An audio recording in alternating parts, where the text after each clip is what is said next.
మీ business ఏదైనా మీ ఊర్లో promotion చేయాలంటే అది సుమన్ టీవీతోనే సాధ్యం. ఇప్పుడే సంప్రదించండి. గుంటూరు జిల్లా చేబ్రోలు మండలం కొత్తరెడ్డిపాలెంలో స్థానికంగా జరిగిన ఒక ఘటన రాష్ట్ర వ్యాప్తంగా సంచలనం రేపింది. అక్కడ స్కూల్లో 13 సంవత్సరాల వయసు గల 8వ తరగతి చదువుతున్నటువంటి శైలజ అనే చిన్నారిని స్థానికంగా ఉన్నటువంటి గ్యాస్ డెలివరీ బాయ్ నాగరాజు హతమార్చిన పరిస్థితి అక్కడ జరిగింది. పూర్తి కథనంలోకి వెళ్తే ఏదైతే స్కూల్ కి వెళ్ళిన శైలజ అనే పాప ఇంకా సాయంత్రమైన ఇంటికి రాకపోవడంతో ఆ ఇంట్లో ఉన్నటువంటి తల్లి సోదరుడు ఇద్దరు ఊరు అంతా వెతుకుతున్న క్రమంలో ఒక ఇంటి బయట ఆ పాపకి సంబంధించిన చెప్పులు కనపడ్డాయి. ఆ ఇంటికి తాళం వేసింది. ఆ ఇంటి తాళం బద్దలు కొట్టుకుని లోపలికి వెళ్తే అక్కడ ఉన్నటువంటి మంచం మీద ఈ చిన్నారి విగత జీవిలాగా పడి ఉంది. ఆ పాపకి మెడ చుట్టూ గాయాలు ఉన్నాయి. అయితే అప్పటికి ఆ పాప చనిపోయింది.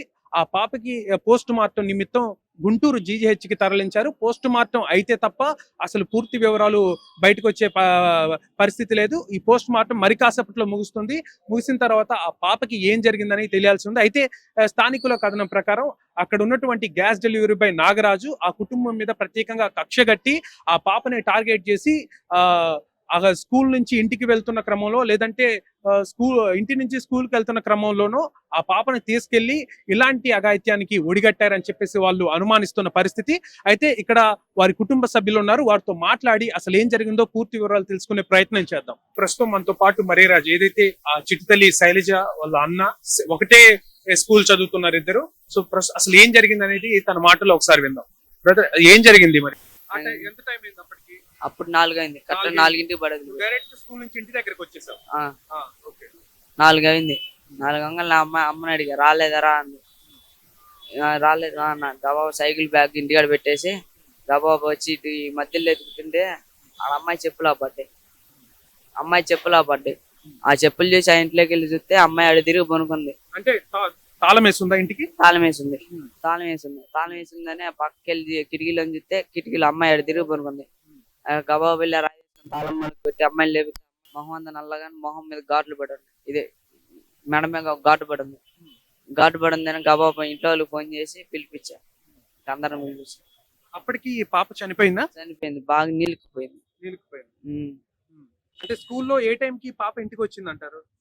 స్కూల్ దగ్గర వెళ్ళలేదంట, సగంలోనే తిరిగేసి వచ్చేసిందంట. అంటే ఉదయాన్నే స్కూల్ కి వెళ్ళేటప్పుడే వెళ్ళకుండా మధ్యలో వచ్చేసింది. కడుపు నొప్పి అని వచ్చేసిందంట. దారిలో ఏం జరుగుతుంది చూస్తే అమ్మాయి ఆడ. మీరేమనుకుంటున్నారు? ఏం జరిగి ఉంటుంది అనుకుంటున్నారు? ఏం జరుగుతుంది అనుకుంటే ఏదో ఒకటి ఖర్చుపట్టి చేసింది. అంటే ఏమన్నా గతంలో ఏమన్నా గొడవలు ఉన్నాయా? గతంలో ఏం గొడవలేదు. ఏం గొడవలు లేవు. అనే వ్యక్తి మీద ప్రస్తుతం అనుమానంగా ఉన్న అతను పరారీలో ఉన్నట్టు తెలుస్తుంది. అతనికి సంబంధించి మీకు ఏం చెప్తారు? మాకైతే ఆయన అంత ముందర తెలుసు. 3 సంవత్సరాల నుంచి అమ్మ ఆయన మాట్లాడుకోవట్లా. ఎలా తెలుసు? ఆయన రిలేటివా లేదంటే గ్యాస్ డెలివరీ చేయడానికి వస్తారా? గ్యాస్ డెలివరీ చేస్తాను ఓన్లీ అంతే. వేరే విధంగా ఏ పరిచయం లేదు. పరిచయం అంటే స్పిన్నింగ్ మిల్ వెళ్ళినప్పుడు పరిచయం. స్పిన్నింగ్ అదే వర్క్ చేసే ప్లేస్ దగ్గర పరిచయం. ఇక ఇంట్లో వాళ్ళు చూసి వదిలే అమ్మాయి నీకు ఎందుకు అవన్నీ వదిలేసి అంది. అదే ఎవరికి పరిచయం? మా అమ్మకి పరిచయం. మీ అమ్మగారికి పరిచయం. ఆ పరిచయం అయితే మా ఇంట్లో ఏం జరిగిద్ది అనుకుంటున్నారు? అసలు అంటే ఏం జరిగిందని మీరు అనుకుంటున్నారు? నేనేం అనుకోవట్లా. ఆయన మా అమ్మ మాట్లాడతలేదని ఖర్చు పెట్టి అటు చేస్తుంటాడు అనుకుంటున్నా. అంటే అమ్మగారికి అతనికి ఇద్దరికి పరిచయం ఉంది గతంలో. 2 సంవత్సరాల క్రితం అమ్మ మా అమ్మోళ్ళు మా పెద్దమ్మలు చెప్పండి కానీ అమ్మ మాట్లాడతలా. అమ్మాయి అయిపోయింది. అమ్మాయి ఇంటిలో ఉండి అన్ని చూసుకుంటుంది. ఇక ఆ సమయంలో ఆయన మాట్లాడతలేని మన పల్లెలో తిరుగుతా చేసాడట. సో మీ అమ్మగారి మీద ఉన్న కోపాన్ని ఆ చిన్న పాప మీద చూపించుంటారని మీరు అనుకుంటున్నారు. అంటే అక్కడ ఉన్న పరిస్థితి ఏంటి? ఆ పాపకి బాగా మెడ మీద ఘాట్లు, ఇంకా ఎక్కడెక్కడ ఘాట్లు ఉన్నాయి. అప్పటికి చనిపోయి ఉంది. అంటే చుట్టుపక్కల ఎవరైనా చూసారా? ఎవరు చూడలేదు. ఎత్తన పోయి దేవులాడిందా ఆ ఇంటికి ఎట్ట తెలిసి నీకు? అటు పోతుంటే చెప్పులు పడ్డాయి. ఇక ఆ చెప్పులు చూసి బయట ఉండే చెప్పులు ఆ చెప్పులు తీసుకొని లోనికి వెళ్ళి అమ్మాయిని కాకేసి అమ్మాయి తిరగలా వెళ్ళి అమ్మాయిని లేపి లేకతల్లా ఇంట్లో వాళ్ళు ఫోన్ చేసి పిలిపించారు. గతంలో ఎప్పుడైనా నాగరాజు అనే వ్యక్తితో గొడవ పడ్డారా? గొడవ ఏం మళ్ళా ఎటువంటి వాగ్వాదాలు కూడా ఏం జరగాలి? చిన్న చిన్న మాటలు తో పాటు ఆ పాపకి సంబంధించి తండ్రి గారు ఉన్నారు. ఆయనతో ఒకసారి మాట్లాడే ప్రయత్నం చేద్దాం. అయితే హై స్కూల్ 9ంటికి వెళ్తారు సార్. ఒక సైకిల్ మీద ఇద్దరు వెళ్ళాలని చెప్పేసి 2 బ్యాగులు తీసుకుని బాబు వెళ్ళాడు. పాప వెనకాల వస్తున్నాలే అంటే ఇద్దరు కలిసి వెళ్తారు. మా వాడు సైకిల్ వేసుకుని వెళ్ళిపోయాడు. పాప వెనకాల వస్తుంది. అయితే పాప కలిపి మామూలు ముగ్గురు వెళ్తారు, పాపతో పాటు ఇద్దరు ఫ్రెండ్స్ ఉంటారు, వీళ్ళు కలిసి వెళ్తారు. అయితే కలిసి వచ్చి కొద్ది దూరం ఆ ఇంటి నుంచి కొద్దిగా బయటికి దీని మధ్యలో మా బాబు ఆగి ఏదో తీసుకోవాలి నేను బుక్కులు, నువ్వు కలిసిపో అని బ్యాగ్ ఇచ్చేసాడు పాపకి. ఇచ్చేసేసి పాప వాళ్ళు వెళ్తున్నారు, ఈ బాబు ఇంకో రూట్ లో వచ్చాడు, పాపను వెళ్ళిపోయింది అనుకున్నాడు. ఇక పాపకి వీళ్ళ సంబంధం లేదు, ఇక పాప వెళ్ళిపోయింది లేకపోతే బుక్కులు తీసుకుని వెళ్ళలేకపోతే పాప దారిలో లేదు, వెళ్ళిపోయి ఉంటుందని ఎవరు క్యాష్ వాళ్ళు వెళ్ళిపోయారు. వెళ్ళిపోయిన తర్వాత 11:30కి పాప కడుపులు నొప్పి అని బయటకు వచ్చేసిందంట. బయటకు వచ్చింది పాప, 11:30కి వచ్చింది పాప. మా వాడికి తెలియదు, మా వాడికి 3:30-4 వదిలిపెట్టిందా బాబుకి తెలియదు. ఇంటికి వచ్చేసరికి లేరు, ఎతకడానికి వెళ్ళారు. బాబు అక్కడ నుంచి ఇంటికి వచ్చాడు, ఇంటికి వచ్చి అమ్మాయి రాలేదని అడిగాడు. అమ్మాయి రాలేదురా, ఇంకా ఏందిరా ఉందా వాళ్ళమ్మ అని చెప్పేసి సైకిల్ వేసుకొని మళ్ళీ వెళ్ళాడు వెనక్కి. అంతలోకి వీళ్ళు అమ్మాయితో కలిసి ఫ్రెండ్స్ వస్తున్నారు. అమ్మాయి ఏదంటే మీ అమ్మాయి 11:30కి వెళ్ళిపోయింది, ఇంకా రాబోతుంది అని వాళ్ళు అన్నారు. మా అమ్మాయి రాబోతుంది అని చెప్పేసి అమ్మాయి మామూలు ఫ్రెండ్స్ ఉంటారుగా, ఆ బజార్ ఈ బజార్ తిరుగుతూ ఉంటే వచ్చే బజార్లో కొద్దిగా తిరగగానే అక్కడ పాప చెప్పు ఆ ఇంటికి కొద్దిగా దూరంలో ఆడ చెప్పు పడి ఉంది.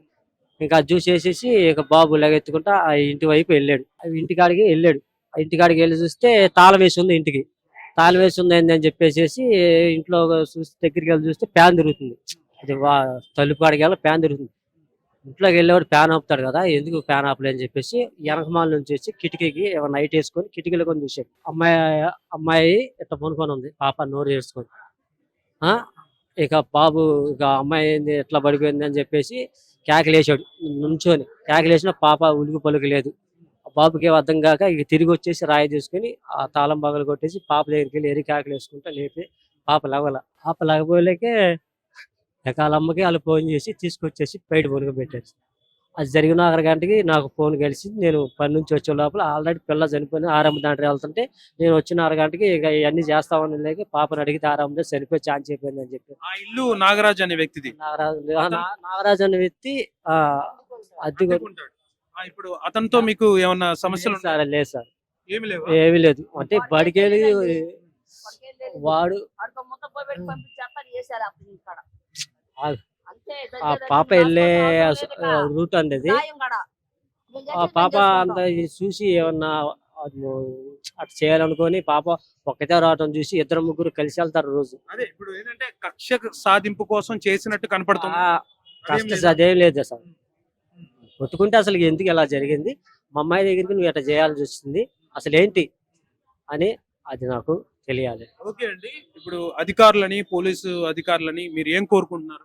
మాకు న్యాయం జరగాలి సార్. ఇట్లాగే ఏ తండ్రి ఏ తల్లి బాధపడకూడదు, ఏ చిన్నపిల్ల కూడా బాధపడకూడదండి అని నేను కోరుకుంటున్నాను సార్. వాడు మాకు చూపించి ఎందుకు ఇలా చేయాల్సి వచ్చింది, నువ్వు ఆ పిల్ల నుంచి నోట్లో నుంచి నుడిచి వచ్చింది, ఏదో తాపిచ్చాడు, అంత బలమైన అంత ఇదిగా సంపాల్సిన బాధ ఏంది నీకు?